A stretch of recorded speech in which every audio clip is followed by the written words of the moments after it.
గట్టిగా జై తెలంగాణ. అరే డాక్టర్ సాబ్ ఎక్కడికల్లో కరీంనగర్ నుంచి వచ్చిండు, తెలంగాణ వచ్చిన 10 సంవత్సరాలకి ఇప్పుడు వచ్చి జై తెలంగాణ అంటాడు. అరే ఏంది అని కన్ఫ్యూజన్ ఉన్నారా?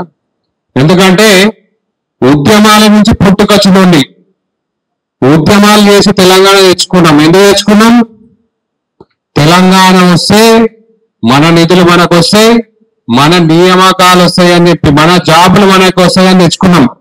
అవునా కదా? అందరూ కూడా ఇదే ఉద్దేశంతో ప్రతి ఒక్కరు కూడా మన తెలంగాణ తెచ్చుకోవడం జరిగింది. తెచ్చుకున్న తర్వాత 10 సంవత్సరాలు కూడా అయిపోయింది. సరే చూసినాం, 10 సంవత్సరాలు వేడి చేసినాం. మనకు రావాల్సినవి వస్తాయా, ఇంకేంటి వస్తాయా అని వెయిట్ చేసుకుంటూ వచ్చినాం. ఇప్పటిదాకా వచ్చినాం. నా గురించి చెప్పుకోవాలంటే నా పేరు డాక్టర్ బండారి రాజ్ కుమార్. చాలా మందికి కూడా నా ఫేస్ మీకు తెలియదు, మీ ఫేస్ నాకు తెలియదు. అవునా కదా? అంతా కూడా కొత్త ముఖ పరిచయమే. చాలా మంది కూడా నాకు ఆసిఫాబాద్ నుంచి ఫోన్ చేసి, ఆసిఫాబాద్ కాదు అక్కడ బార్డర్ నుంచి ఫోన్ చేసి, వాంకిడి నుంచి ఫోన్ చేసి, సార్ మీరు ఒక్కసారి మిమ్మల్ని చూడాలని ఉన్నది సార్, మీరు రండి సార్ అన్నారు. ఈ ఒక్క కోరిక మేరకే నా ఓల్డ్ ఆదిలాబాద్ జిల్లా అయిన కుమ్రంభీం ఆసిఫాబాద్కి రావడం జరిగింది. ఎందుకంటే ఇది నా జిల్లా, నా పాత జిల్లా, ఇది నా ఆదిలాబాద్ జిల్లా. నేను పుట్టింది సింగరేణి బిడ్డ రామకృష్ణపూర్. అది ఒకప్పుడు ఆదిలాబాద్ జిల్లాలో ఉండేది. ఇప్పుడు 2016లో ఏదైతే మనం కొత్త జిల్లా వేసుకున్నామో ఇప్పుడు కొమరంభీం ఆసిఫాబాద్ జిల్లా ఉన్నది. అయిన తర్వాత ఏమన్నా మార్పు వచ్చిందా? ఏమన్నా వచ్చిందా? ఏం లేదు, గుండు సున్నా. ఎవరు కారణం ఇది? ఎందుకు దీని కారణం ఎవరు? మనది నెట్టి వేయబడ్డ ప్రాంతం. అవునా కదా? నేను చిన్న ఎగ్జాంపుల్ చెప్తా. నేను ఇంటర్మీడియట్ చదువుకునేటప్పుడు మా సింగరేణిలో ఏంటంటే కొంచెం అప్పు చేసి అయినా కూడా బయటపడి చదివించాడు. మేము పోయి గుంటూరులో చదువుకునేది. అప్పుడు నాకు ఆదిలాబాద్ జిల్లా అంటే ఎవరు నా దగ్గరికి రాకపోయేది, భయం. ఎందుకంటే అరే వీడం తిడతాడా కొడతాడా అని. మన అంత ఆవేశంగా ఉంటా. అవునా? మన నరనరాలు ఎంత ఆవేశం ఉంటుంది, మన ఉడుకు రక్తం ఎట్లుంటుంది. సో అట్లనే మన ఆదిలాబాద్ జిల్లాల పుట్టినోడిని, మన ఆదిలాబాద్ జిల్లాలో పెరిగినోడిని నాకైతే మమకారం ఉన్నది. ఇది ఎందుకంటే నేను కొమరంభీం ఆసిఫాబాద్ కన్నా ఇది నా పాత ఆదిలాబాద్ జిల్లా అని చెప్పుకొని గర్వపడతా. ఎన్నో గవర్నమెంట్ వచ్చినాయి. లాస్ట్ టైం ఒక గవర్నమెంట్ వచ్చింది, పోయింది. ఇప్పుడు కొత్త గవర్నమెంట్ వచ్చింది, వచ్చి సంవత్సరం అయింది. ఏమైనా ఉపయోగం అయిందా? పట్టభద్రులకు ఇక గ్యారెంటీలు అవన్నీ ఇప్పుడు నేను మాట్లాడతా, నా సబ్జెక్ట్ కాదు అది. ఇక దాన్ని మాట్లాడడానికి వేరే వాళ్ళు ఉన్నారు. ఇప్పుడు గ్యారెంటీలు వచ్చినాయనే, గ్యారెంటీలు ఇచ్చిందా లేదా, బస్సు ఫ్రీ వచ్చిందా లేదా, టికెట్ కొట్టిందా లేదా, లేకపోతే ఇక్కడ అయిందా అంటే అది నా సబ్జెక్ట్ కాదు. ఇక ఇది ఏంటంటే నేను ఎమ్మెల్యేఓ ఎంపీఓ పోటీ చేస్తే ఇవన్నీ మాట్లాడుతుంటాయి. కాకపోతే ఇప్పుడు నా సబ్జెక్ట్ ఏంది? పట్టభద్రులు. పట్టభద్రులకు ఏంది ఇంపార్టెంట్? ఉద్యోగ కల్పన. ఇక ఇక్కడికి వస్తే ఇక మనం టాపిక్ స్టార్ట్ చేయాలి. ఇక్కడికెళ్ళి స్టార్ట్ చేస్తే ఉద్యోగ కల్పనాన్ని నిరుద్యోగుల మీద గద్దెనెక్కింది ప్రభుత్వం. అవునా కదా? అశోక్ నగర్ లో కొట్లాడి, అక్కడ సభలో చెప్పి, నిర్మల్ సభలో చెప్పి, బైన్స్ సభలో చెప్పి, అన్ని సభలలో నేను నిరుద్యోగులందరికీ కూడా న్యాయం చేస్తా అని చెప్పిన ప్రభుత్వం గద్దెనెక్కిన తర్వాత ఏమన్నా ఇచ్చిందా? మనకేమన్నా జాబులు వచ్చినాయి అన్నా? ఆసిఫాబాద్ ఏమన్నా జాబులు చేస్తున్నావా? చేస్తే 1-2 లేరా? పట్టభద్రులు మన దగ్గర ఎంతమంది ఉన్నారు? చాలా మంది పట్టభద్రులు ఉన్నారు. చెప్పాలంటే మనది వెనుకబడ్డ ప్రాంతం తప్ప మనం వెనుకబడిన వాళ్ళం కాదు. మన దగ్గర ఉన్న ఈ ఆసిఫాబాద్ జిల్లాలో చాలా టాలెంట్ బాగున్నది. దానికి సరైన అవకాశాలు ఎక్కడ ఉన్నాయా? లేవు. ఇప్పుడు మీరు అన్నారు ప్రాబ్లమ్స్ ఎవరైనా చెప్పుకుంటారు రండి అంటే, మనం గదే ఏంటంటారేమో మన ప్రాబ్లం కాదేమో, అందరి ప్రాబ్లం ఏదో ఇక అందరు మాట్లాడితేనే మాట్లాడతా అనుకుంటారు. అవునా కదా? మనం ఏంటంటే మళ్ళీ తర్వాత పోయి సాయంత్రం అబ్బా ఈ ప్రాబ్లం మనం ఉన్నది చెప్తే ఇది ఒక చర్చిస్తే బాగుండు, దీని ఒకటి సొల్యూషన్ తీసుకొస్తే బాగుండు అనుకుంటాం. అవునా కదా? దానికోసం నేనైతే ఇప్పుడు నిరుద్యోగుల గురించి సమస్యలు ఉన్నాయో దాని గురించి నేను మాట్లాడడానికి వచ్చిన. ఆలోచించండి మీరు. ఒక డాక్టరు అదేమో 4 రోజులలో కూర్చొని 4 మందులు రాసుకొని సంపాదించి అప్పటికే ఇంట్లో కూర్చోక ఈ ఎక్కడికో ఆసిఫాబాద్కి వచ్చి అందరితో మాట్లాడుకుంటా ఏదో ఎమ్మెల్సీ పోటీ చేస్తాడట, మన అందరిని కూడా ఓట్లు అడుగుతాడు, మరి ఏంటి చూద్దామని మీరు అందరు కూడా వచ్చారు. కానీ మీరు ఆలోచించండి, నేను ఎందుకు వచ్చినా, ఏం చేద్దామని వచ్చినా, ఏ సమస్యలు ఉన్నాయి? మనకున్న పెద్ద సమస్య నిరుద్యోగుల సమస్య. మన ఉద్యోగ కల్పనలో ఈ ప్రభుత్వం అయితే 100కి 200% విఫలమైంది. అవునా కదా? 200% విఫలమైంది. ఎందుకని అడగారు నిన్ను? ఎందుకంటే 2 లక్షల ఉద్యోగాలు అని చెప్పింది. 2 లక్షలు మేము వచ్చిన తర్వాత 2 లక్షల ఉద్యోగాలు గవర్నమెంట్ ఉద్యోగాలు. ఇంకా నేను ప్రైవేట్ సెక్టర్ రాలేదన్నా, ఓన్లీ గవర్నమెంట్ కానీ మాట్లాడుతున్నా, దాని తర్వాత ప్రైవేట్ పోదాం. 2 లక్షల గవర్నమెంట్ ఉద్యోగాలు ఇస్తానని చెప్పిన కాంగ్రెస్ గవర్నమెంట్ ఇచ్చిందా? మొన్న ఆర్ట్స్ కాలేజీలో పోయి 55,000 ఉద్యోగాలు ఇచ్చినామని చెప్పి సుత్తి కొట్టుకుంటా విజయోత్సవ సభని పెట్టింది. ఎట్లిస్తారా 55,000 ఉద్యోగాలు? ఇచ్చిరా 55,000? సుత్తి డబ్బా ఇచ్చుడు లేదు, ఏం లేదు. ఇక మా మిత్రులు మొన్న కొత్తగా రిక్రూట్ అయ్యారు గవర్నమెంట్ దాంట్లో నర్సింగ్ ఆఫీసర్లు. కాబట్టి వాళ్ళు తెలుసు, మీరు ఎక్కడ పోయినా కూడా చూడు మెడికల్లా హాస్పిటల్లా కొరత ఎప్పటికి ఉంటూనే ఉంటుంది. నువ్వు ఎంత రిక్రూట్మెంట్, ఆ రిక్రూట్మెంట్ లో కొరత చేసి ఒక 10-15 జాబులు ఇచ్చి మేము మొత్తం మేము తెలంగాణలో ఎన్ని జాబులు ఇచ్చిందని చెప్పిండు. ఏమైనా నోటిఫికేషన్ వచ్చి గ్రూప్స్ ఎగ్జామ్ రాసిర్రా? గ్రూప్ 1, గ్రూప్ 2, గ్రూప్ 3, గ్రూప్ 4 మొన్న ఏదైతే టకటక అయిన ఎగ్జామ్స్ అదేమైనా కొత్త గవర్నమెంట్ ఇచ్చింది? అది నెల అంత తొందరగా ఇచ్చిన ఎగ్జామ్స్ పెట్టేది అది ఎవరి? పాత గవర్నమెంట్. అదేమైంది పాత గవర్నమెంట్ లా? కోర్టు కేసు, పేపర్ లీకు, ఇంకోటి మనం ఏమైతుంది? లైబ్రరీలో చూసుకుంటాం, ఏజ్ అయిపోతాం. మన గవర్నమెంట్ జాబ్ అత్తనే కదా మనం పెళ్లి చేసుకున్నాం, మన పిల్లనిస్తారు అనుకునే వాళ్ళు ఉంటారు కదా, వచ్చినాయా? ఆ నోటిఫికేషన్ పోయి ప్రిపేర్ అయ్యామంటే ఎప్పుడు ఇస్తాడో తెలియదు, ఎగ్జామ్ ఎప్పుడు జరుగుతుందో తెలియదు. 1 సంవత్సరం అంటే ప్రిపేర్ అవుతాం, 2 సంవత్సరం అంటే ప్రిపేర్ అవుతాం, ఇక 3వ సంవత్సరం వరకు కూడా నోటిఫికేషన్ రావే, ఎగ్జామ్ రాసిన రిజల్ట్ రాస్తే పేపర్ లీక్. ఇవన్నీ సమస్యలు. దీనికి కారణాలు ఏంటి? దీనికి అంతా కూడా ప్రభుత్వాలకు చిత్తశుద్ధి లేదు. ఎవరి మీద? గ్రాడ్యుయేట్స్ మీద. నేను ఎవరు మాట్లాడాలి? గ్రాడ్యుయేట్ ఒక ఎమ్మెల్సీ రిప్రజెంటేటివ్ ఉంటాడో ఆయన మాట్లాడాలి. లాస్ట్ టైం రేషియో ఒక మనిషికి గెలిచిండు కాంగ్రెస్ పార్టీ అయినా, ఎప్పుడన్నా కూడా పట్టభద్రుల ఎమ్మెల్సీ అని రాసుకున్నాడా? నేను కాంగ్రెస్ ఎమ్మెల్సీ అనే రాసుకున్నాడు. అంటే ఇక్కడ ఏమర్థమవుతుంది? ఇది కూడా ఏదైతే పట్టభద్రుల హక్కుల గురించి పోట్లాడేటోళ్ళు కూడా పార్టీలలో ఏమవుతారు? వాళ్ళు అటే పోతున్నారు. అది కూడా ఏమవుతుందంటే పార్టీ పరంగా అయిపోయింది. ఇది ఒక ఇండివిజువల్, ఒక వ్యక్తి పోటీ చేసి గెలవాల్సిన ఎన్నికలు ఇవేమైనా పార్టీల జోక్యం, పార్టీలు వస్తున్నాయి. ఇక ఈసారి అయితే రేటు ఫుల్ వచ్చేసారు. 1, 2, 3 చూడరు, రేపు బ్యాలెట్ పేపర్లో చూడరు. 1, 2, 3 కాంగ్రెస్, బీజేపీ, ఇంకోటి పార్టీ XYZ. ఆ పార్టీల అభ్యర్థులు వాళ్ళు పైసలు పెట్టి కొనుక్కొని వచ్చింది తప్ప మన కోసం మాట్లాడడానికి రాలేదు. పైసలు పెట్టినాడు, ఒక 50 కోట్లు పెట్టినాడు, ఇంకొక 100 కోట్లు సంపాదించాలని చూస్తాడు తప్ప మన గురించి ఏమన్నా మాట్లాడతాడా?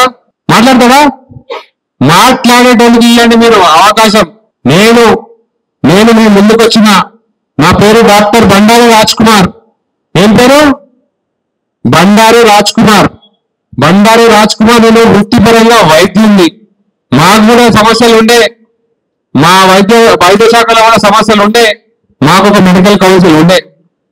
మా యువ డాక్టర్లంతా పోయినాం, కొట్లాడినాం, హైకోర్టు పోయినాం, సుప్రీంకోర్టు పోయినాం, అక్కడికి వెళ్ళి ఎలక్షన్ తెప్పించుకున్నాం, బంపర్ మెజారిటీతో గెలిచి తెలంగాణ మెడికల్ కౌన్సిల్కి ఎంటర్ అయినాం. అయినాక మేమేమో చూపెట్టినాం, మేము చేయాల్సిన పనులు ఏవైతే పెండింగ్ ఉన్నాయో అవన్నీ పెండింగ్ పనులు చూపెట్టినాం. సో అదే స్ఫూర్తితో ఎవరైతే మన మెడికల్ ఫీల్డ్ లో మనము ఆ వైద్య రంగంలో కొంచెం మన చేంజెస్ తెచ్చినామో ఇప్పుడు మీకు ఒక అవకాశం వచ్చింది నా ద్వారా. నాకు కూడా నేను కూడా నా గొంతుకై మాట్లాడదామని మీ ముందుకు వచ్చిన. కాబట్టి మీరందరూ కూడా ఆలోచించండి, ఆలోచించండి పట్టభద్రులారా. మన కోసం ఎవరు మాట్లాడతారో వాళ్ళనే ఎన్నుకోండి. ఆలోచించండి. నేను కాదు, నాకన్నా ఇంకొచ్చి మంచి మేనిఫెస్టో ఇస్తే వాళ్ళని ఎన్నుకోండి. నేను ఇంకా 10 కాదు, ఇంకా ప్రాబ్లమ్స్ రాస్తే 2 బుక్లు అయ్యేది, 3 బుక్లు అయ్యేది. మనకి ఏంటంటే కొంచెం టైం ఉండదు, చదవరని చెప్పి ఒక పేపర్ లో పెట్టండి. ఎందుకంటే తొందరగా వచ్చినాయి చెప్తే ఇప్పుడు పొట్ట తిప్పితే మొత్తం ప్రాబ్లమ్స్ మీరు అందరు మాట్లాడతారు. ఇప్పుడు అన్నీ చెప్పేది ఎవరైనా మాట్లాడండి అంటే మనకెందుకు అన్నాం. కాకపోతే ఒక్కసారి మనకు ధైర్యం వచ్చిందంటే మన ప్రాబ్లమ్స్ అని మాట్లాడతాం.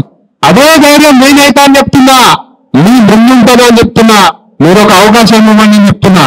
కాబట్టి మీరు ఆలోచించండి, ఆలోచించి ఈ ఎలక్షన్స్ లో పార్టిసిపేట్ చేసేటోళ్ళు చూడండి. ఒక విద్యా సంస్థలు, పెద్ద విద్యా సంస్థలు. ఇప్పుడు చెప్పాలంటే అన్నీ చెప్పేది ప్రైవేట్ టీచర్ల గురించి. ఎందుకు వచ్చింది? కార్పొరేట్ విద్యా సంస్థల వల్లనే వచ్చింది. నేనైతే గుడిసెడలో చదువుకున్నా, డాక్టర్ రాలేదు. నా కొడుకుని ఇప్పుడైనా కార్పొరేట్ స్కూల్లో చదువుతానా, వాడు ఎక్కడ లేదో చదివేది చెప్పలేదు. ఎందుకంటే కార్పొరేట్ విద్యా సంస్థల వల్ల బాగుపడేది ఎవరండి? బాగుపడేది ఎవరు? స్టూడెంట్ ఏమైనా బాగుపడతాడా? అలా చదువుకున్నాడు ఏమైనా బాగుపడతాడా?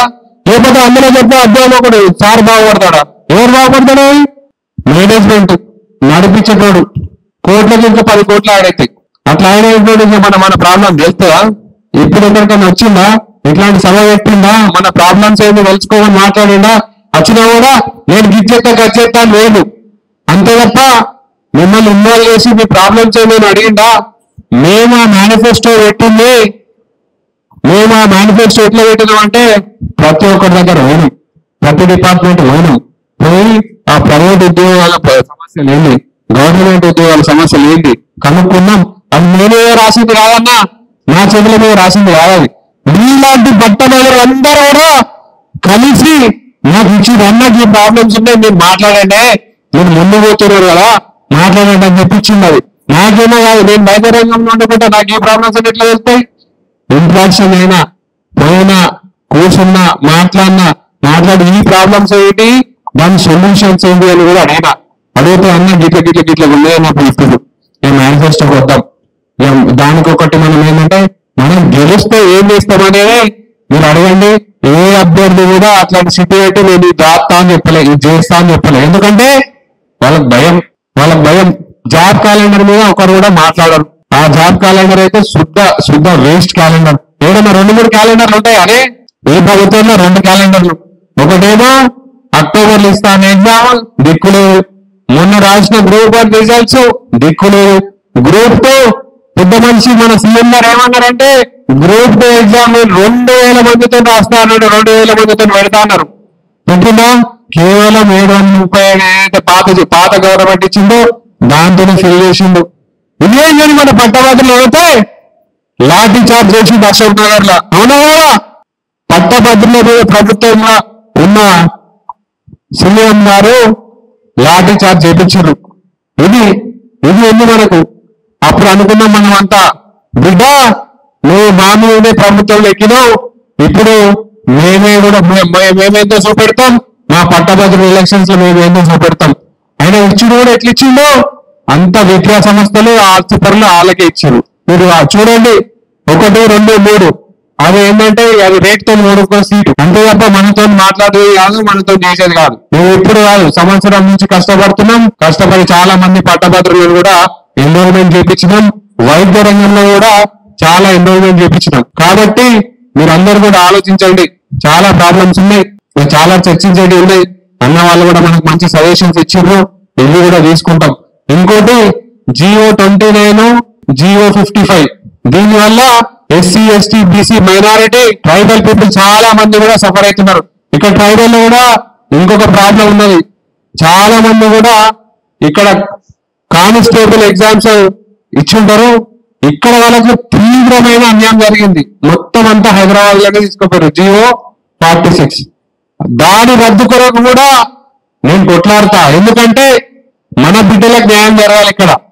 అది ఏంటంటే దానివల్ల సిటీలో ఎక్కువ అవుతుంది. కాకపోతే టాలెంట్ ఉన్నా కానీ ఇక్కడ కానీ రన్నింగ్ లో కానీ మన వాళ్ళు ఎక్కువ ఉన్నారు. చాలా మంది బాధపడ్డారు.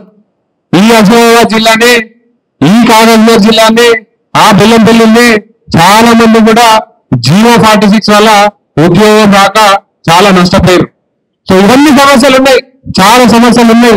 దీనికోసం ఖచ్చితంగా కొట్లాడతా. ఇదొకటి మన ఏమి నిరుద్యోగుల గురించి, ఇక ప్రైవేట్ టీచర్ల గురించి అన్న చెప్తే ఇవాళ నేను కాగజ్నగర్లో ఒక ప్రైవేట్ టీచర్తో మాట్లాడుతుంటే ఆవేశం వచ్చి నన్న నా జీతం 10,000 నాకు ఒక 20 రోజుల కథమైతే దాని తర్వాత నాకేంటంటే ఇట్లా తిండి ఉండదు తెలియదుగా నేనైతే స్కూల్ వాళ్ళు చెప్తే పోవాలి, చెప్పాలి, ఫిల్టర్ చేయాలన్నాడు. దానికి కూడా నేను సొల్యూషన్ రాసిన. మళ్ళీ ఏంటి, ప్రైవేట్ టీచర్లకు ఏమైతే జాబ్ సెక్యూరిటీ అనేది లేదు. ఇవాళ తప్పు చేస్తే రేపు ఇంటివో నువ్వు తప్పు కావాలని చెప్తావా? ఆయన కోపం వచ్చిందో నువ్వు పోవాలి, నీ కోపం వచ్చిందో నేను పోవాలి. అవునా కదా? దానికోసం ఏంటి సొల్యూషన్? Job security. మనం గవర్నమెంట్ జాబ్ ఎందుకు చేస్తాం? సెక్యూరిటీ ఉంటుందో చేస్తాం. అట్లా ఏ జాబ్ కైనా కూడా సెక్యూరిటీ కావాలి. అట్లా ప్రైవేట్ టీచర్స్ చాలా తక్కువ సాలరీకి పనిచేస్తారు. ఏంటంటే వాళ్ళకు జాబ్ సెక్యూరిటీ కల్పించి వాళ్ళకు గౌరవప్రదమైన వేతనం, ఒక 25 నుంచి 30,000 జీతనం, అట్లాంటి వేతనం ఇస్తే వాళ్ళకు గౌరవప్రదంగా బ్రతకగలుగుతాం. ఇప్పుడు ఏమైందంటే బ్రతకలేక బడిపంతులైందని చెప్తున్నాం. ఒకప్పుడు టీచర్ అంటే దండం పెట్టి మనం నేర్చుకునేది, ఇప్పుడు బ్రతకలేక బడిపంతులు. ఎందుకు? ఇవన్నీ కార్పొరేట్ శక్తుల వల్లనే. ఈ కార్పొరేట్ వల్ల చిన్న చిన్న బడులు కూడా నడిచే పరిస్థితుల్లో లేవు. దానికి ఎన్నిఓ దీన్నో దాని రూల్స్ రెగ్యులేషన్స్ బట్టి చాలా మంది కూడా భయపడుతున్నారు. సో ఇవన్నీ చాలా సమస్యలు కూడా ప్రైవేట్ టీచర్స్ అనుభవిస్తున్నారు. దాంట్లో ఇంకోటైతే ఇంకో కాంట్రాక్ట్ ఉద్యోగులు ఏ నెల జీతం వచ్చిందంటే ఇక మర్చిపో 6 నెలల దాకా జీతం లేదు. ఇక అప్పటిదాకా మనం ఏం చేయాలి? అక్కడ తెచ్చుకోవాలి, ఇక్కడ తెచ్చుకోవాలి, ఆ డబ్బులు తెచ్చుకోవాలి, ఈ డబ్బులు తెచ్చుకోవాలి. మన జీతం వచ్చినాక జీతం రావడానికి కూడా మళ్ళీ కొట్లాడాలి, 10 రిప్రజెంటేషన్స్ ఇవ్వాలి, కలెక్టర్ దగ్గర పోవాలి. ఇవన్నీ ప్రాబ్లమ్స్ ఉన్నాయి. ఇవన్నీ కూడా ఎవరికి ఉన్నాయి? పట్టభద్రులకు ఉన్నాయి. ఆ పట్టభద్రులందరూ కూడా చైతన్యవంతులు అవుతున్నాం. మేము కూడా ఈసారి మా ప్రాబ్లమ్స్ ఎవరైతే మాట్లాడతారో వాళ్ళకే ఓటేద్దామని డిసైడ్ అయ్యారు. కాబట్టి అన్న నేను మీ గురించి మాట్లాడతా, మీ గురించి కొట్లాడతా. యువకుల్ని శక్తి ఉన్నది, ఖచ్చితంగా శక్తి ఉన్నంత వరకు కొట్లాడతా. మేధస్సు కూడా ఉన్నది. నేను ఒక డాక్టర్ని, నేను కూడా కొంచెం కూర్చొని ఆలోచిస్తే మంచి మంచి ఆలోచనలు వస్తాయి. దాంట్లో ఆలోచన భాగంగానే నిరుద్యోగులకు కూడా ఒక కార్పొరేషన్ ఏర్పాటు చేయాలి. కార్పొరేషన్ ఏర్పాటు చేసి వాళ్ళ ప్రిపరేషన్ కి మనం డబ్బులు ఇవ్వాలి. కార్పొరేషన్ అంటే ఇప్పుడు అన్ని చూస్తున్నారు మీరు, రైతు బంధు ఇచ్చిర్రు, ఎస్సీ బంధు ఇచ్చిర్రు, అన్ని ఇస్తున్నారు. నిరుద్యోగ బంధు ఇయ్యద్దా? వాళ్ళందరికి ఇస్తున్నారు. మనకెందుకు? మనల్ని ఎందుకు తీసుకురెత్తారు? కొన్ని తీసుకున్నాం, తప్పేం దాంట్లో. మనం ప్రిపేర్ కావడానికి చాలా మంది కూడా ప్రిపరేషన్ టైంలో, ఎగ్జామ్ ప్రిపేర్ అయ్యే టైంలో చాలా ఇబ్బంది పడతారు. ఎందుకు నేను కూడా ప్రిపరేషన్ టైంలో బయట ఒక టీ కావాలంటే కూడా ఆలోచించారు, పైసలు ఖర్చు అవుతాయి. అట్లాంటివి కాకుండా ఒక కోచింగ్ సెంటర్ కానీ లేకపోతే బుక్స్ కానీ ఒక 1 lakh rupees ఫర్ 1 year ఇస్తే తప్ప మనోడు ఎగ్జామ్ ప్రిపేర్ అవుతారు కదా. చాలా మంది కూడా స్కీమ్స్ ఇచ్చినాం కదా. మనం ఇట్లాంటి స్కీమ్స్ ఉన్నప్పుడు నిరుద్యోగులు కూడా పట్టించుకొని వాళ్ళకు కూడా స్కీమ్స్ ఇవ్వాలి కదా. సో అదే నూతన ఆలోచనతో మేము ఒకటి ఏంటంటే 5,000 కోట్లతోని ఒక కార్పొరేషన్ ఏర్పాటు చేయాలి. దాంతో మనందరికి కూడా సబ్సిడీ రుణాలు ఇవ్వాలి. రుణాలు ఇచ్చి ప్రిపరేషన్ టైంలో వాళ్ళకు ఆర్థికంగా సహాయం చేయాలి. చేస్తేనే కదా ఆయన గవర్నమెంట్ జాబో ప్రైవేట్ జాబో కొడతాడు. ఎప్పుడు కూడా డిగ్రీ అయిపోయినాక కూడా పేరెంట్స్ డబ్బులు అడగాలంటే ఇబ్బంది. అయినా తప్పదని చెప్పేసి ఎంతో కొంత అడుగు అది చేసి ఇబ్బంది పడుకుంటా ఆ హైదరాబాద్ అశోక్ నగర్ లో తిండి ఉన్నా లేకున్నా ఏదున్నా లేకున్నా కూడా ప్రిపేర్ అయితేనే ఉంటాం. అక్కడ ఉండేదంటే ఎవరే? మనోళ్ళే. ఇక్కడ నుంచి వేడోళ్ళే. అక్కడంతా మనోళ్ళే ఉంటాం. మొత్తం మన పాత ఆదిలాబాద్ జిల్లా మొత్తం కనబడతాడు. పాత ఆదిలాబాద్ జిల్లా, కరీంనగర్ జిల్లా మొత్తం ప్రిపేర్ అవ్వకుండా ఉంటాం. సో ఇవన్నీ ఇబ్బందులు ఉన్నాయి. కాంట్రాక్ట్ ఉద్యోగులు, ఇక ప్రభుత్వ ఉద్యోగులు కూడా ఉన్నారు. చాలా మంది కూడా వచ్చి కలిసి అన్న నేను మీతో ఫోటో తీయండి, ఎలక్షన్ కోడ్ నడుస్తుంది, మాకు ప్రాబ్లం అవుతుందని. అంటే వాళ్ళకి కూడా ప్రాబ్లమ్స్ చాలా ఎక్కువ ఉన్నాయి. వాళ్ళు కూడా చాలా ఇబ్బందుల్లో పనిచేస్తారు. పెండింగ్ డిఏలు, పెండింగ్ టీఆర్సీలు, వాళ్ళని కూడా పట్టించుకునే పరిస్థితి లేదు. సో ఇవన్నీ సమస్యలు.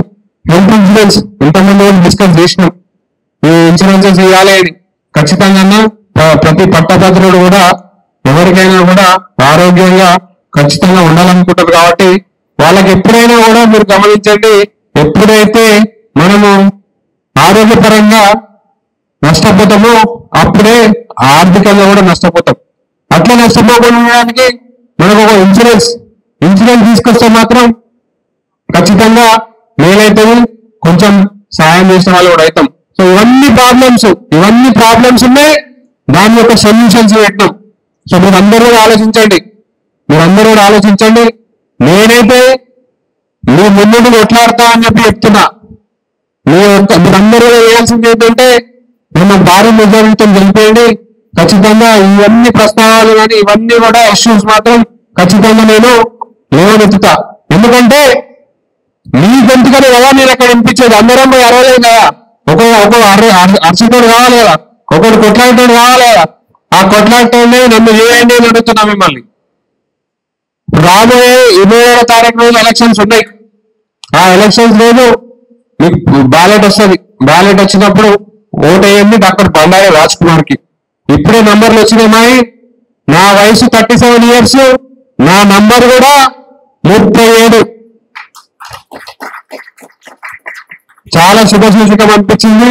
అది కూడా నా పాత జిల్లా ఆదిలాబాద్ జిల్లా కొమరం భీం ఆసిఫాబాద్ నుంచి ప్రకటిస్తున్నా కాబట్టి చాలా సంతోషంగా ఉన్నది. 37 నంబరు, డాక్టర్ సాబ్ వయసు 37, సార్ నంబరు కూడా 37. రేపు పోవాలి 27వ తారీఖు పోలింగ్ కూడా ఒకటే ఓటు, మొదటి ప్రాధాన్యత ఓటు వేయాలి. మిగతా ఎవరికైనా వేస్తే వాళ్ళని కొనుక్కునే సీట్లే, అవన్నీ కొనుక్కునే సీట్లే. కాబట్టి మీ వాడిగా, మీలో ఒకటిగా, మీ బాధలు తెలిసిన వాడిగా మీరందరూ కూడా అర్థం చేసుకోండి. కాబట్టి ఖచ్చితంగా మీరందరూ కూడా నన్ను ఆశీర్వదించాలని, ఎమ్మెల్సీ ఎలక్షన్స్ లో మీ మొదటి ప్రాధాన్యత ఓటు వేసి నన్ను భారీ మెజారిటీతో గెలిపించాలని మీ అందరూ కూడా ఈ కొమరం భీం ఆసిఫాబాద్ ఏదైతే ఉద్యమాల గడ్డ అయినా ఈ కొమరం భీం ఆసిఫాబాద్ పట్టభద్రులందరికీ కూడా నేను విన్నవించుకుంటున్నాను. మీరందరూ కూడా మీ ఆశీర్వాదం నాపై పెట్టాలని అందరూ కూడా కోరుకుంటున్నాను. Thank you very much. జై హింద్. నేను బీటెక్ సివిల్ ఇంజనీరింగ్ స్టూడెంట్. ప్రస్తుతం మాకు లాస్ట్ టీఎస్పీఎస్సి తెలంగాణ గవర్నమెంట్ లో డిప్యూటీ సర్వేయర్ పోస్టులు ఉంటాయి సార్. దానికి 8 నెలలు బీటెక్. కానీ ప్రస్తుతం ఉన్న గవర్నమెంట్ విఆర్ఓలతో భర్తీ చేస్తున్నారు. ఇది ముఖ్యంగా మా యొక్క గ్రాడ్యుయేట్స్ కి బాగా ఇబ్బందికరమైన విషయం. మేము లాస్ట్ టైం పొంగలేరు శ్రీనివాస్ రెడ్డి గారు కూడా రిప్రజెంటేషన్ ఇచ్చినాం. అలాగే రేవంత్ రెడ్డి దగ్గర గారికి ఫైల్ తీసుకెళ్ళిన ఇంతవరకు అమలు కాలేదు. ఇది మెయిన్గా మేము గ్రాడ్యుయేట్స్ సివిల్ స్టూడెంట్ కి చాలా ఇబ్బందికరమైన విషయం సార్. ఇది మీ ద్వారా గవర్నమెంట్ కి తీసుకెళ్లి మెయిన్గా ఇదొక సొల్యూషన్. మళ్ళీ కుమ్రేని డిస్ట్రిక్ట్ లో ప్రత్యేకించి ఇంతవరకు ఓన్లీ అపోలో ఈ చిన్న కంపెనీస్ వస్తున్నాయి సార్. దాదాపు తెలంగాణలో హైయెస్ట్ గ్రాడ్యుయేట్స్ ఉన్న జిల్లా అంటే మా కుమ్రేం జిల్లానే సార్. కానీ ఇంతవరకు దీన్ని ఎవరు గుర్తించలేక ఇక్కడ ఎక్కువగా అవేర్నెస్ లేకుండా ఉన్నాయి. కనుక మీ ద్వారా వీలైనన్ని ఎక్కువ క్యాంప్స్ ఇక్కడ ఏర్పాటు చేయాలని కోరుతున్నాం. రాజమోహన్ గారు మీ ముందుగా వచ్చారు. ఇప్పుడు ప్రజెంట్ ఈ సమస్యల్ని ఖచ్చితంగా మీకోసం పోరాడి ఈ సమస్యల్ని తీర్చుతానని చెప్పడం జరిగింది. ఇప్పుడే సార్ చెప్పినట్టు సార్ యొక్క వయసు 37, అలాగే సీరియల్ నంబర్ 37.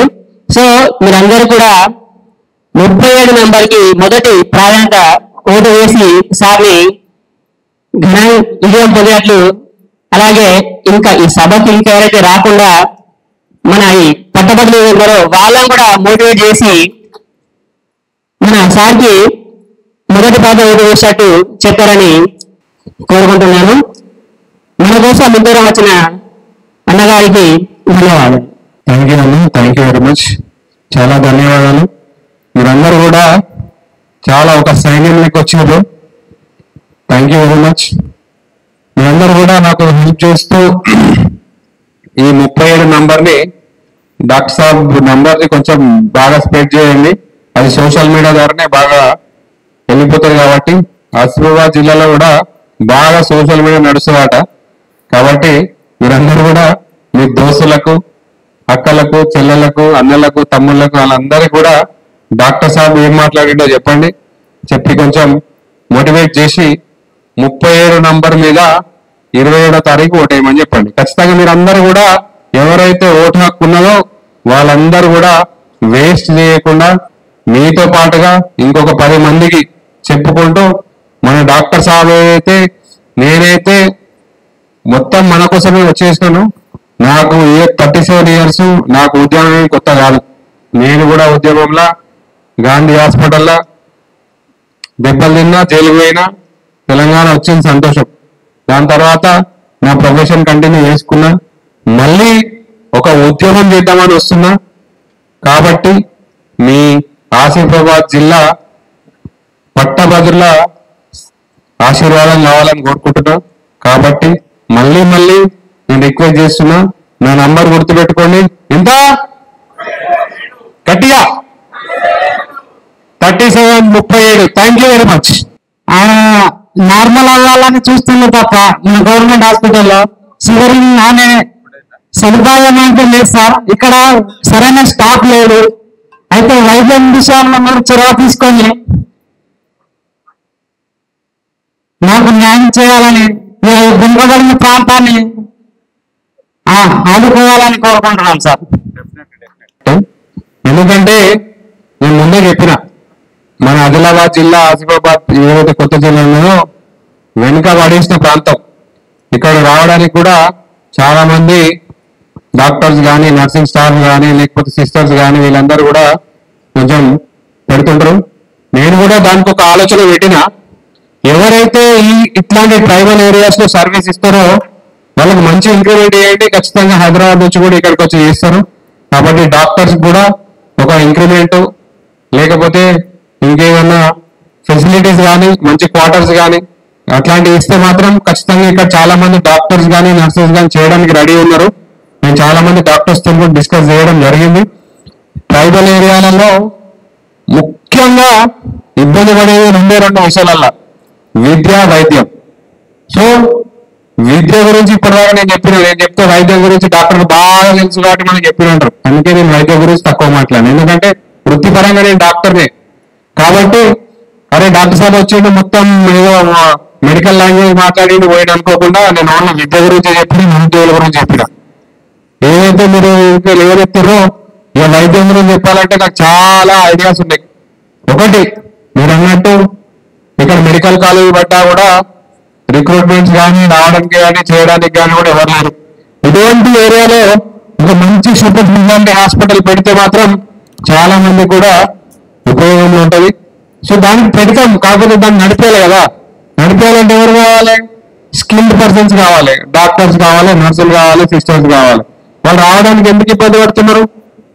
కరీంనగర్లో చేసిన అదే శాలరీ, హైదరాబాద్ చేసిన అదే శాలరీ. కరీంనగర్లో అయితే కొంచెం మనకు దగ్గర ఉంటాయి, కిరాయిలు దొరుకుతాయి, ఇల్లు ఉంటుంది, దగ్గర ఉంటుంది, బస్సు ఉంటుంది, ట్రైన్ ఉంటుంది అని చెప్పి అక్కడ ఉంటారు. అదేవిధంగా హైదరాబాద్కి వస్తే మనం మంచి ఫెసిలిటీస్ క్రియేట్ చేసి వాళ్ళకు శాలరీలో ఇంక్రిమెంట్ ఇస్తే మాత్రం చాలా మంది కూడా చేయడానికి రెడీ ఉంటారు. కాబట్టి ఆ పాలసీ ఒకటి తీసుకురావడం. ఇంకోటి PHCs, primary health centres. PHC అంటే పబ్లిక్ హెల్త్. ఆ పబ్లిక్ హెల్త్ ఏదైతే ప్రిఫరీలో ఉంటుందో ఊర్లలో, విలేజెస్ లో మాత్రం పిహెచ్సి అనే పేరుగా ఉంటుంది తప్ప అక్కడ కొంచెం ఇబ్బందులు ఉంటాయి. ఆ గవర్నమెంట్ ఏదైతే ఉందో ఈ రిక్రూట్మెంట్ ఏం చేస్తుందో డాక్టర్లకు చేయండి. ఈ మధ్య కూడా చాలా మంది డాక్టర్స్ కూడా గవర్నమెంట్ జాబ్ చేయడానికి విల్లింగ్ ఉన్నారు. ఇటువంటి పిహెచ్సిస్ 24 గంటలు మనకి ఏదైతే ఊర్లో ఇచ్చే పిహెచ్సిస్ ఉంటాయో దాన్ని 24 గంటలు నడిపిస్తే చాలా బాగుంటుంది. ఆల్రెడీ కేరళ కూడా చేస్తున్నది. అటువంటి పద్ధతి మన దగ్గర పెడితే వైద్యుల్లో మాత్రం మంచిగా మనం ఇంప్రూవ్ చేయొచ్చు. మనం ఇంతకుముందు కూడా హెల్త్ కార్డ్స్ కూడా డిస్కస్ చేసినాం. హెల్త్ కార్డ్స్ ఇచ్చి ప్రైవేట్ రంగంలో కూడా వైద్యం పొందితే కొంతవరకు గవర్నమెంట్ మీద భారం తగ్గుతుంది. ఆ హెల్త్ ఇన్సూరెన్సెస్ ఏవైతే ఉన్నాయో పట్టభద్రులకు ఇస్తే మాత్రం హెల్త్ ఇన్సూరెన్స్ కానీ కొన్ని ఒక వర్గాలకు టీచర్స్ కానీ లేకపోతే ప్రైవేట్ ఎంప్లాయీస్ కానీ వాళ్ళందరికీ ఇస్తే మాత్రం కొంచెం వైద్యం పరంగా వాళ్ళ మీద ఖర్చు తగ్గిపోతుంది. సో ఇవన్నీ ప్రాబ్లమ్స్ మనకు. సో విద్య ఉన్నది, వైద్యం ఉన్నది, అది ఆసిఫాబాద్ అయితే మొత్తానికే దూరం ఉన్నది. కాబట్టి మన ఆసిఫాబాద్ విద్యా వైద్యం అందుకోవడానికి దగ్గర చేద్దాం. ఎందుకంటే మీరందరూ కూడా మంచి మనసున్న పట్టభద్రులు కాబట్టి మీరందరూ కూడా మనము దీన్ని ప్రణాళిక చేసుకొని ఇంకేమైనా బెస్ట్ పాసిబుల్ ఏ ఉంటే మాత్రం ఇంకా డిస్కస్ చేసుకొని నేను కూడా పెట్టుకొని ఏవైతే పాసిబుల్ అవుతాయో అవి మనం చేయడానికి ట్రై చేద్దాం. ఈ గవర్నమెంట్ కూడా ఇప్పుడు దాదాపు సార్ నేను 5 years నుంచి రాష్ట్ర వ్యాప్తంగా ఉన్న హెల్త్ అసిస్టెంట్ పురుష అభ్యర్థుల నోటిఫికేషన్ కోసం సార్ కలవని మినిస్టర్ సార్ అపోజిషన్ వాళ్ళని కలిసిన సార్, పవర్ లో ఉన్న వాళ్ళని కూడా కలిసాను సార్. దీని గురించి ఎలాంటి నిర్ణయం అయితే తీసుకోవట్లేదు. ఓన్లీ ఆడవాళ్ళ తోని మాత్రమే ఈ హెల్త్ అసిస్టెంట్ ఉద్యోగాలు అనేది భర్తీ చేస్తున్నారు సార్. ఇప్పుడు స్త్రీలింగం అనేది లింగాల భేదం లేదు కదా సార్. పురుషులు చేసిన కాబట్టి కోర్స్ ఆల్రెడీ కాలేజీలో నడుస్తుంది, ఇప్పటి కూడా రన్ అవుతుంది కాలేజీలలో హెల్త్ అసిస్టెంట్ మేల్ అనేది సార్. మన నోటిఫికేషన్ వచ్చేసరికి మాత్రం మాకు ఇవ్వట్లేదు సార్. పురుషులు ఈ ఉద్యోగాన్ని సరిగా చేయలేరు, ఇలా కాదని చెప్పి చెప్తున్నారు సార్. కానీ ఇప్పటికి కూడా ఈ కోర్సు పారామెడికల్ కాలేజీలలో రన్నింగ్ లో ఉంది సార్. దీన్ని కొంచెం సార్ నోట్అవుట్ చేసుకోండి సార్. దీని గురించి కూడా మాట్లాడండి సార్. ఎందుకంటే దాదాపు రాష్ట్ర వ్యాప్తంగా 22,000 మంది హెల్త్ అసిస్టెంట్ పురుష అభ్యర్థులు క్వాలిఫై అయి ఉన్నారు సార్. వాళ్ళు ఇప్పుడు ఏంటంటే కొన్ని ప్రాబ్లమ్స్ ఉద్యోగాల కోసం తిరిగి తీసుకొచ్చింది సార్. ప్రైవేట్ హాస్పిటల్స్ వల్ల ఎక్కడైనా పనిచేస్తున్నారు సార్. ఇప్పుడు నేను దీని గురించి సార్ దాదాపు 10 సార్లు హైదరాబాద్ వెళ్ళి వచ్చాను సార్. నేను ఇస్తున్న సార్ సీఎం దగ్గర కూడా ఫార్వర్డ్ అయిపోయింది, నాకు మెసేజ్లు కూడా వస్తున్నాయి. కానీ ఏంటంటే దాన్ని ఇంతవరకు అది సార్ పేపర్లో కానీ దేంట్లో కానీ మీకు మేము న్యాయం చేస్తాం, దీని గురించి ఆలోచిస్తామని హెల్త్ మినిస్టర్ కూడా ఏం చెప్పట్లేదు సార్. సీఎం గారు కూడా ఏం చెప్పట్లేదు. మన డిఎంహెచ్ఓ ఆసిఫాబాద్ గారికి కూడా సార్ నేను ఒక వారం కింద ఇచ్చాను సార్. అది ఫైల్ మేము పుట్అప్ చేసి గవర్నమెంట్ కి హెల్త్ అసిస్టెంట్ పురుషుల నోటిఫికేషన్ గురించి ప్రపోజల్ పెడుతున్నాం, వీటి గురించి ఆలోచించండి అని చెప్పేసి మన ఆసిఫాబాద్ డిఎంహెచ్ఓ గారు కూడా చెప్పారు సార్. దీన్ని కొంచెం మీరు నోట్అవుట్ చేసుకోండి సార్. మీరు ప్రభుత్వం దృష్టికి తీసుకెళ్ళి అలాంటి నిరుద్యోగ పురుష అభ్యర్థులకు సార్ న్యాయం చేయాలని మేము అడుగుతున్నాం sir. Thank you sir. Thank you very much. మీ పేరు? నా పేరు రాథోర్ రమేష్ సార్. నాతో సార్ నాది కిరణ్ సార్. నేను అందరి కోసం సార్ ఇప్పుడు దగ్గర సార్ 10 మందిని కలిసిన సార్ మినిస్టర్లను సార్ ఈ నోటిఫికేషన్ ఇష్యూ గురించి సార్. నేను ఇట్లా గ్రూప్ లో పెట్టాను సార్. దగ్గర 100 మంది దాకా వచ్చింది సార్ నేను వస్తే సార్. కొంచెం మీరు దీని గురించి మాట్లాడాలి సార్. డెఫినెట్లీ మాట్లాడతాము. మనం ఏంటంటే వృత్తి అన్నారు ఏం ఇవ్వలేదు కాబట్టి మహిళ వాళ్ళ హారిజెంటల్ రిజర్వేషన్ వల్ల కూడా చాలా అన్యాయం జరుగుతుంది. కాబట్టి ఇవన్నీ ఉన్నాయి. వాళ్ళకు ఒక 33% రిజర్వేషన్ అన్నారు, అది కూడా తొందరగా నొక్కింది. చాలా మంది ఫీమేల్స్ హౌస్ వైఫ్ గానే వెళ్ళిపోతున్నారు పట్టభద్రులు. చాలా మంది పట్టభద్రులు డిగ్రీ చదువుకొని ఇప్పుడు ఏమంటే పక్కకు హౌస్ వైఫ్ లేకపోతే ప్రైవేట్ ఎంప్లాయ్. చాలా మంది కూడా ఇబ్బంది పడుతున్నారు మహిళల కోసం కూడా వాళ్ళ ఎంపవర్మెంట్ కూడా ఖచ్చితంగా నేను ఫైట్ చేసి వాళ్ళకి ఏదైతే దక్కాలో దక్కేటట్టు చేద్దాం.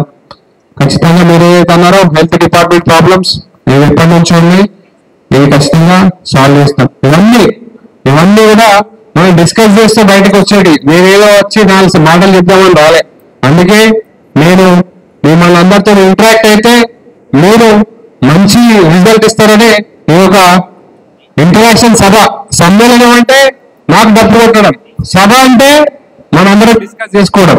అందుకే ఈ సమ్మేళనం సమ్మేళనం అంటే మనకి బండారు రాజ్ కుమార్ గొప్ప అంటే నువ్వు గొప్ప అని చెప్పేసి అనుకుంటూ పోవడం అది కాదు. ఇంటరాక్షన్ కావాలి. ఇంటరాక్షన్ అయితేనే మన ప్రాబ్లమ్స్ అనేవి బయటకు వస్తాయి. అందుకే ఈ సభ ద్వారా మీ అందరితో మంచి ఇంటరాక్షన్ జరిగిందని అనుకుంటున్నాను. ఈ కొమరంభీం ఆసిఫాబాద్ జిల్లా ఉద్యమాల జిల్లా కాబట్టి నా జిల్లా మీరందరూ కూడా నా జిల్లా వాసులే. మీరందరూ కూడా నన్ను ఆశీర్వదించాలని ప్రతి ఒక్కరిని కూడా కోరుకుంటున్నాను. Thank you very much. 37 number 37